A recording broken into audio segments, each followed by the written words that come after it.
Hey everyone, XLifer here. Today we're going to talk about some tips and tricks for Force of Nature 2, so let's get right into it. At number 10, we have saving your armor sets. This is extremely valuable when you're doing a full playthrough because when you're going to different islands, it becomes extremely useful. Some of the armor sets that I have saved is the warm set.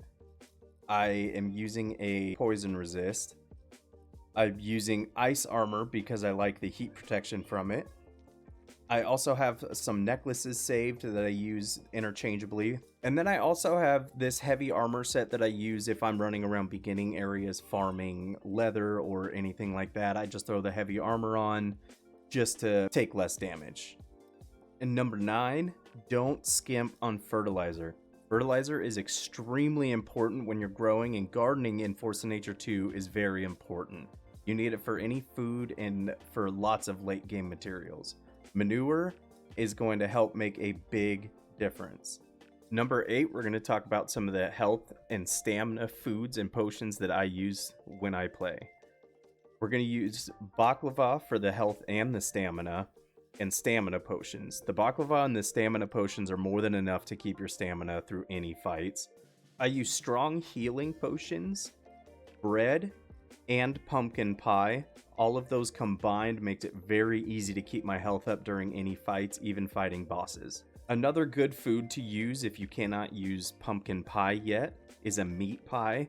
Very easy to make and gives you a lot of health with a little bit of slow stamina. 7 is keeping your troughs inside your fences, but close enough to them that you can access them from the outside.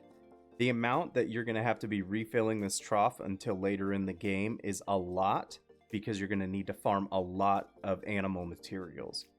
The easiest way to do this is to put your trough right by the fence so you can access it from the outside and throw in everything you need to keep your farm running. 6 is keeping your animal pens small and organized. Very easy for them to get crowded or way too big. There's a limit on how many of each animal you can get, so there's no need to get too crazy.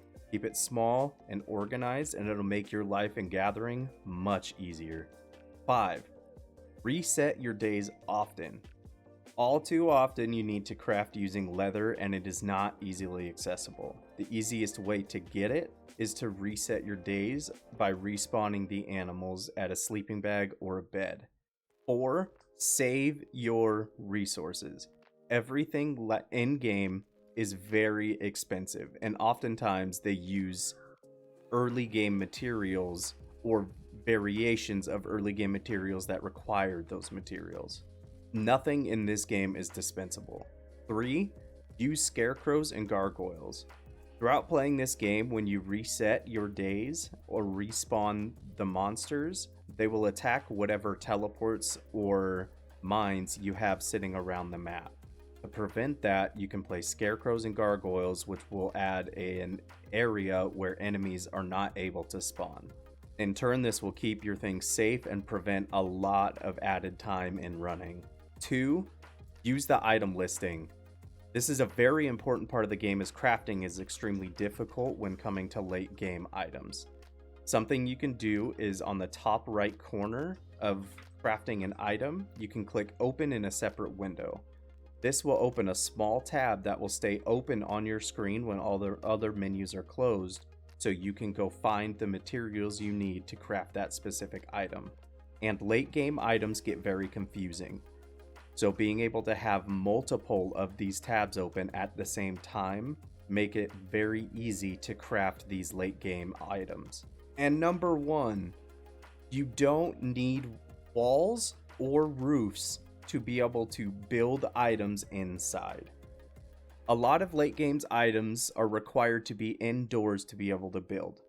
But if you just place a floor anywhere, you can place those items on that floor without walls or roofs.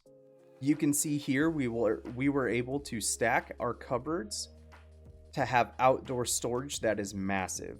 It's a lot bigger than the normal chests that you can place outdoors. And that's it for our tips and tricks for Force of Nature 2. I hope you enjoyed the video.